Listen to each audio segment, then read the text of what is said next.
Next up is time-based key value store. Design a time-based key value data structure that can store multiple values for the same key at different timestamps and retrieve the key's value at a certain timestamp.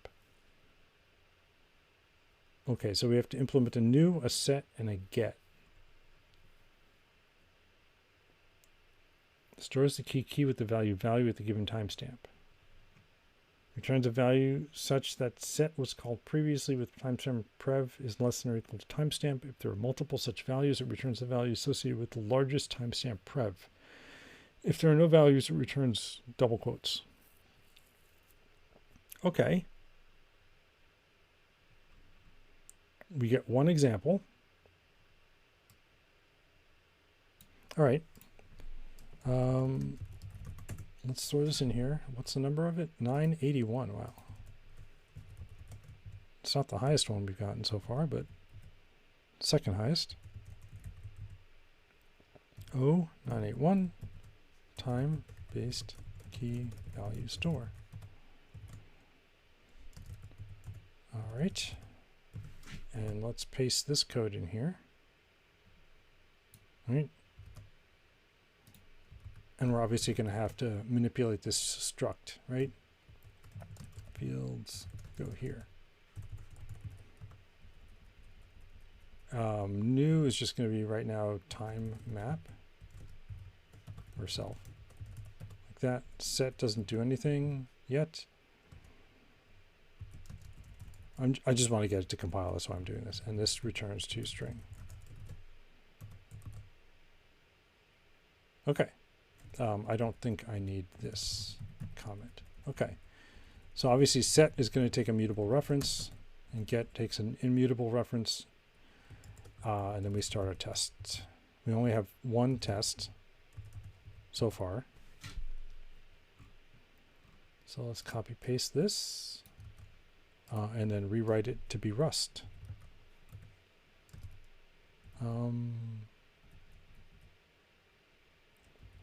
So this is going to be let time map. Oh, right. We have to change all these.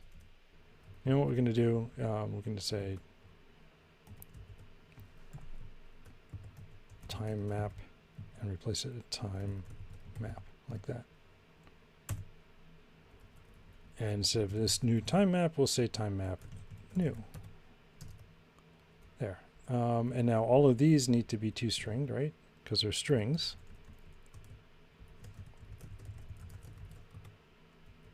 And then this needs to be a toString. And this needs to be a toString. Okay, and now we just need to add some asserts, right? So basically going to just, yeah, this is kind of messy, isn't it? But we can say assert eq bang bar toString comma. That should be assert, and that should be time map like that, and then like that. Right? And we don't need these comments once we convert them. This would return bar also, assert eq bang bar toString comma like that. This is a set command, so we don't need to do anything. And then this is, let's do this. Assert eq bang bar 2 toString comma space. And then that gets that, that gets that, and that gets that, and that gets that. Okay. And that goes away. All right, so does this fail? Test. Oh, I messed something up here. Oh, this has to be mutable. Okay.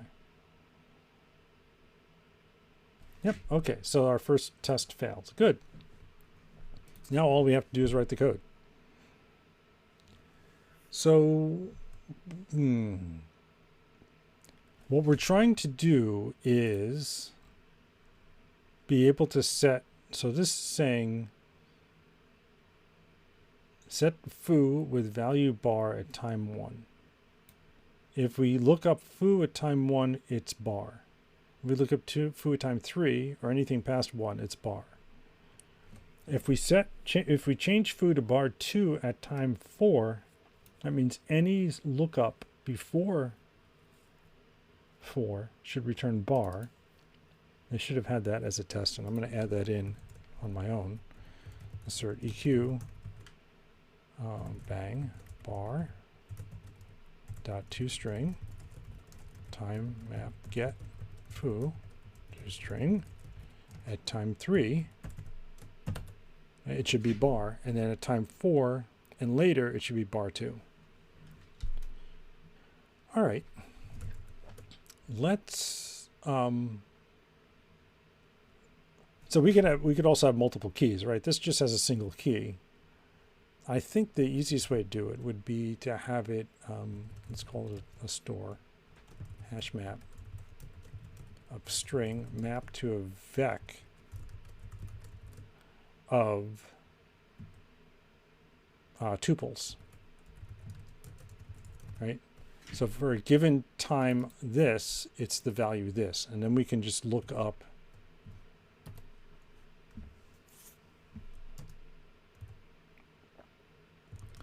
let me just pull in a hash map collections there, so it builds.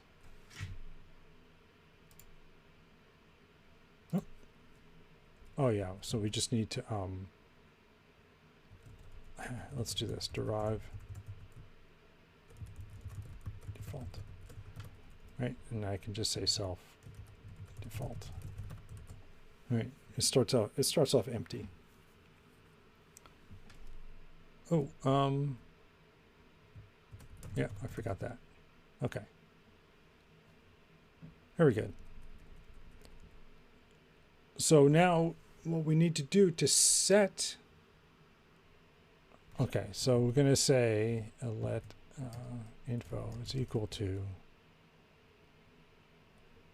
we have timestamp followed by value.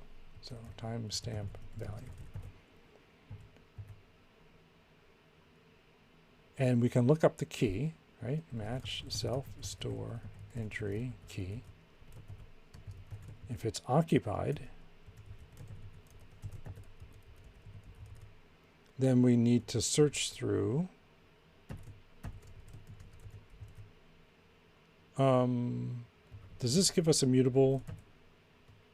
Oh, it's unknown and an entry vacant. Right.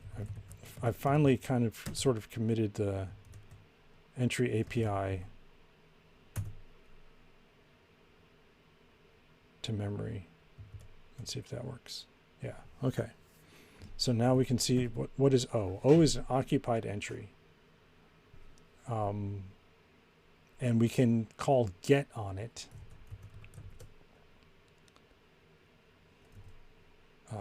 Vec is equal to o.get, and we want to be able to mutate it, right? So this should be a mutable, yeah, it's a mutable, a reference to a mutable vector of these time value things. And now we can just search through. While I is less than vec len, and vec of I dot 0 is less than timestamp, I plus equals 1, right? So we're just searching for the place in the vector where we're going to put our new entry.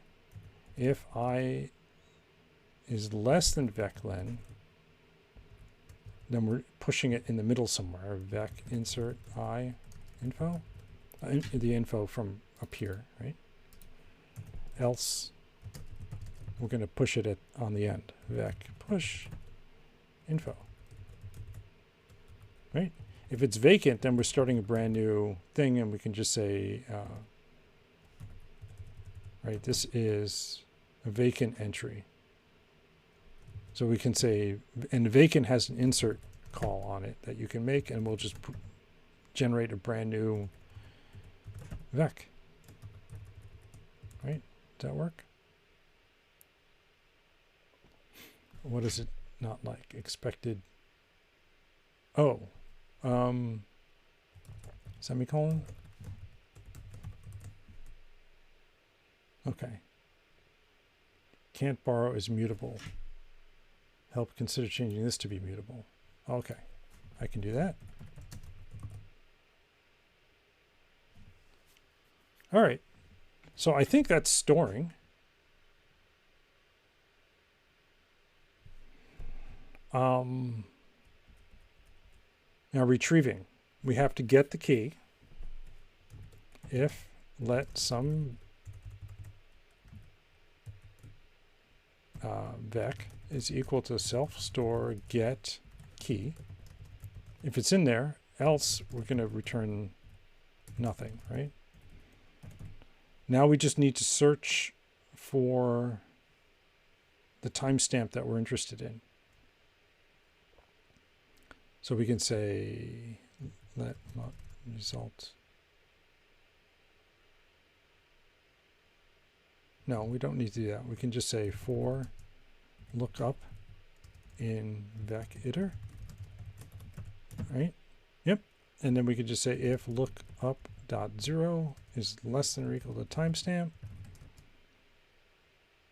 then the result we can return lookup dot 1 dot clone.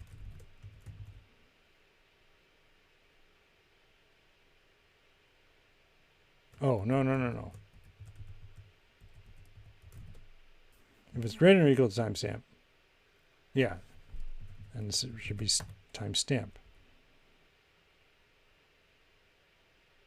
Otherwise, we continue. Right? How's that looking? That looks terrible. This might have 0 elements to iterate on. Oh yeah, so we just need to bomb out here, like that.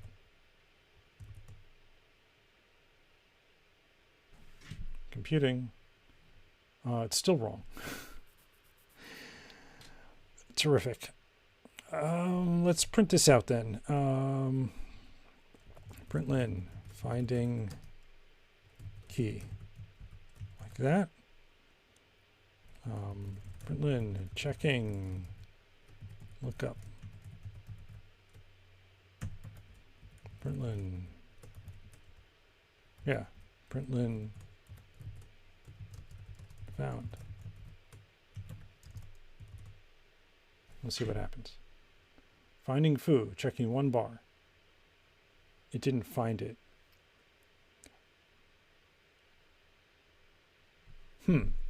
We do need the first one, right? We do need the first one. Let's, So if the first one is, we don't want to return immediately. Line 58. Okay, this is the very first issue we're having is we're never seeing a timestamp that's greater or equal to that. Oh, maybe that should be greater than equal.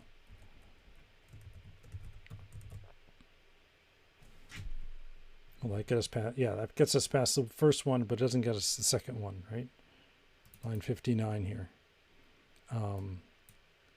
Because it needs to be, okay, so here's what we'll do. Here's what we'll do is we'll say let temp is equal to string, because we need to create a variable here. Let mut result is equal to reference temp, right? So now we have a reference, and then we're going to look up in this thing, and we're going to say if lookup 0 is less than a timestamp, then a result is equal to a reference to lookup dot 1.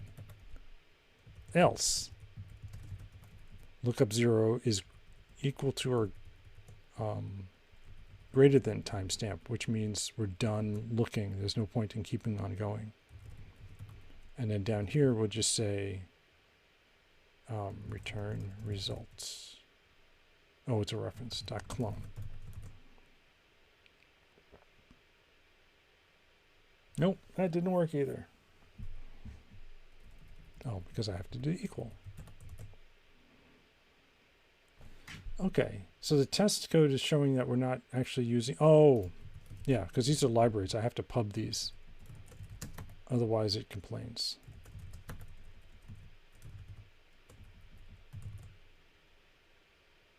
Yeah, okay, so that actually works. let's try this out. I'm kind of hesitating because I think we can do better. And then the get there, paste, submit.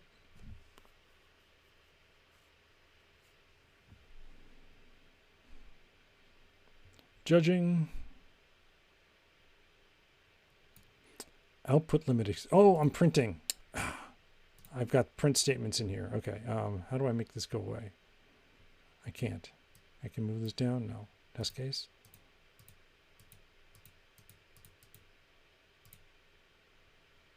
There. Okay. Let me get my print lines out.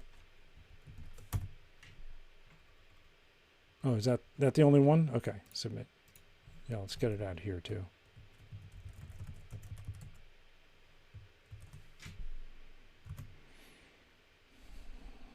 Time limit exceeded. Okay, so yeah, maybe what we have to do is make it a little smarter. Instead of just searching linearly, let's search, because I think Vec has binary search. Binary search.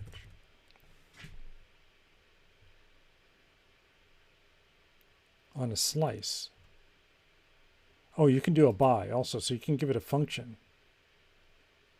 All right, let's do that. That might be faster, right, than doing it this way. So we still get the mutable vector, but now we'll say, and this can return a result.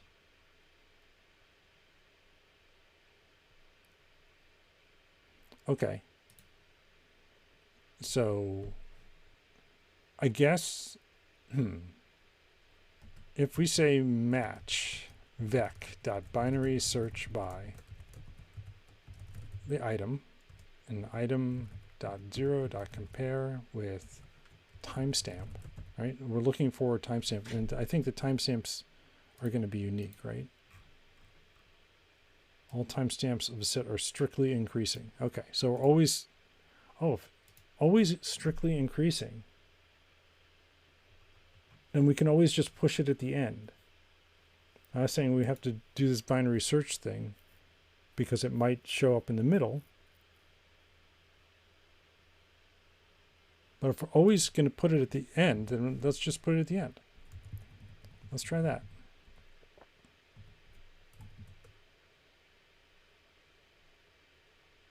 And we can save the binary search for this. Let's do the binary search here.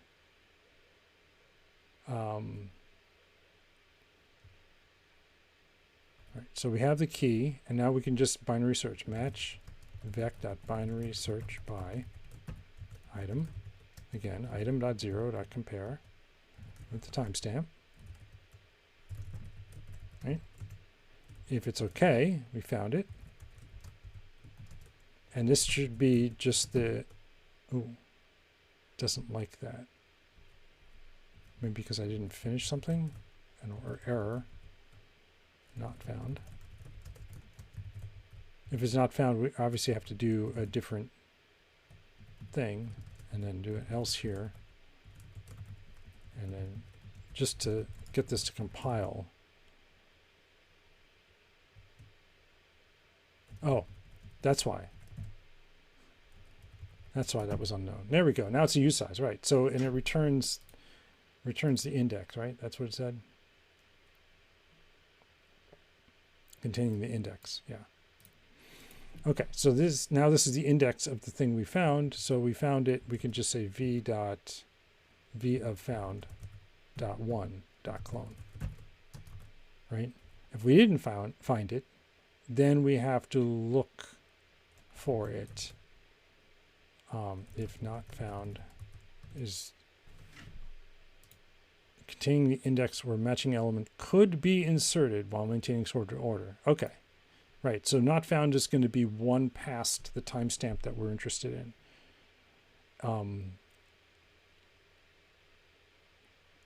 So it needs to be greater than 0. right? Oh, can we just assume that? Vec. Why did I say V?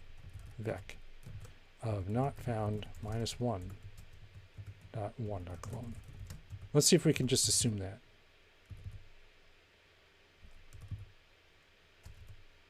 Yeah.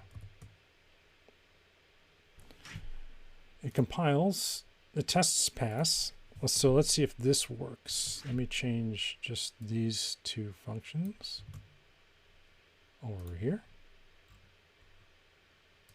Set and get. Paste. Like that. And let's see, this might panic if not found can end up being 0. Compile error. Oh. I must have, let's just copy paste the whole thing. Oh, did I grab too much? Let's just grab this get. No, that's right. Okay, I'll just grab the whole thing if this doesn't work. Yeah, okay.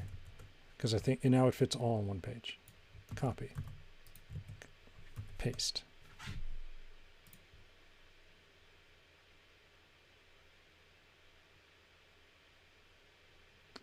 Yeah, okay, so out of bounds. Okay, so the len is 2, but the index is, yeah, -1. Okay, so we just have to check. All right, that's easy enough. We can just return nothing, right? If not found is greater than 0. Otherwise, error anything returns a nothing. Right?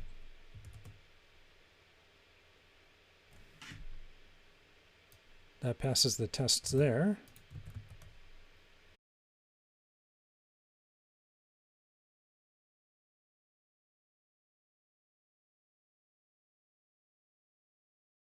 %, and it beats 54%. I'll take it.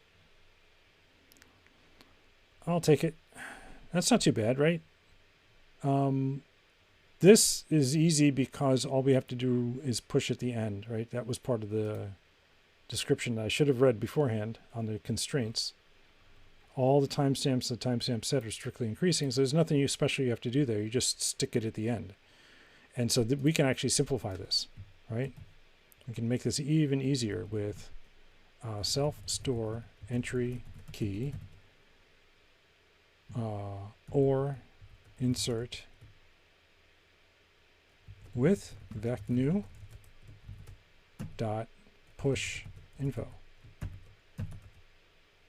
I think that's all we need to do.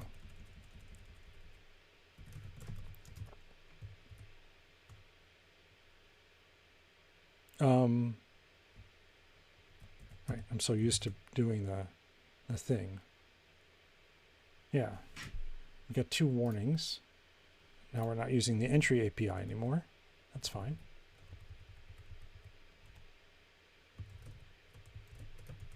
Right, do that. And then, yeah, and then we can get rid of this info business and just say push timestamp value, like that. All right, so that's much easier. And then,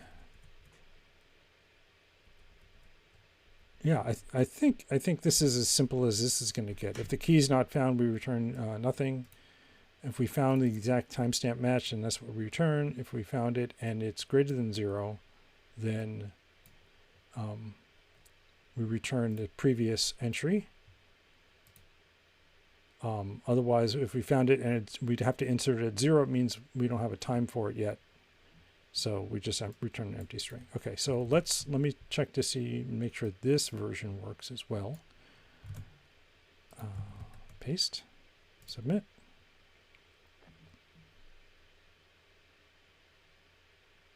Yeah, that was accepted. And it's about the same in terms of runtime, and it's just cleaner. I think the set code is a lot cleaner this way. All right. Clippy says it's good. Git status. git add source, git commit dash m, problem 981, time based key value store, value store. There we go. All right, circle gets a square. Tick. Okay, accounts merge.